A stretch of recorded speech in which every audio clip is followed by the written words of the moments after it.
Buena nit, buenas noches. Como cada año, mi padre las Navidades y próspero Año Nuevo. Por primera vez, y como rey de este país, tengo el honor de desearlo yo en persona. Turbios asuntos nos invaden estas Navidades en palacio. La choriza de mi hermana, no la mía propia, la del rey de verdad.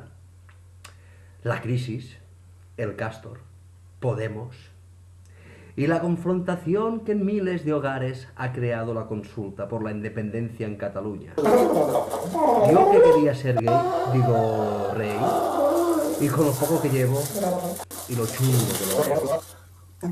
Ya me jode decirlo, pero la frase del año es: ens hem petat al Constitucional.